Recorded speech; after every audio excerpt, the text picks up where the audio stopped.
Okay folks, if you're watching this video you'll probably be wondering how to use a Gantt chart for your work-based project.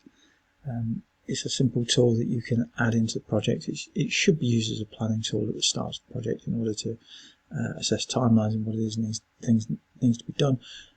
Most folks are inserting this to show what they have done rather than what they're doing, so I'm going to position this video from there. The easiest way to produce a Gantt chart is to use Excel. If you go to your Excel and just go to New, so I've clicked New already on here, it gives you the option to open workbooks, and as you can see I've used Gantt charts before, so they appear in the template. If it's not appearing, there's a search function you can use in Excel. Just type in Gantt chart and it'll send you all these templates because they're the most commonly used one. This one's probably the easiest one to use, the simple Gantt chart, and we'll use this one for the sake of this video and the purposes of creating a work-based project. So just click open it, put your project title at the top. As you can see, it comes populated with the most recent date, so it's got the date on it. Everything stems from this project start date. So if you change that, it changes everything down here. So it's saying it started on the 9th of the 5th. So if we're going to put this retrospectively, I'm going to click minus 50. Let's see if that works. No, it doesn't.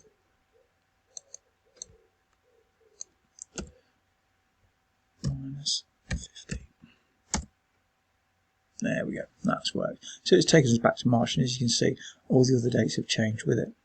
Now the reason this 50% here is 50 and 60%, 25, is to show how far that person has come through it. So if you're completing a Gantt chart for a completed project, all of this will be 100%. So I'll just do one frame so I can show you what it looks like. 100.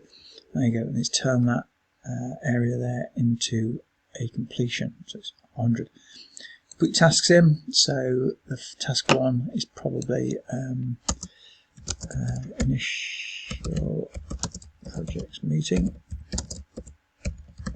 Yeah, for want of a better word, so you can see that there.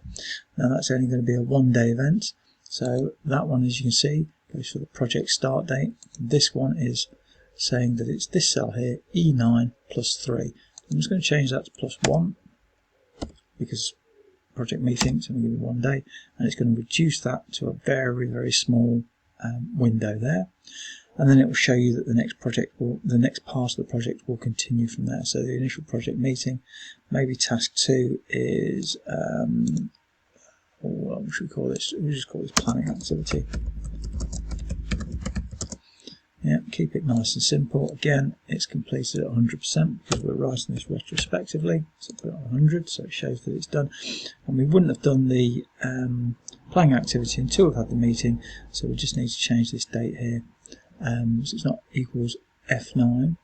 We will go with equals. Where's F9? Sorry.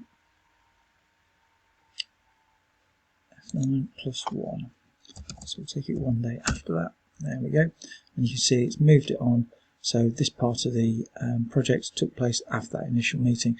Of course, some things will happen alongside it, so you move your dates accordingly, and there'll be some tasks that happen at different times. Once you produce your Gantt chart, you can either print it off or you can do a screenshot of it and embed it into your work-based project. I won't spend too long with it, but it just shows that you are able to demonstrate that you are able to sort of plan and put timelines in terms of putting an activity together.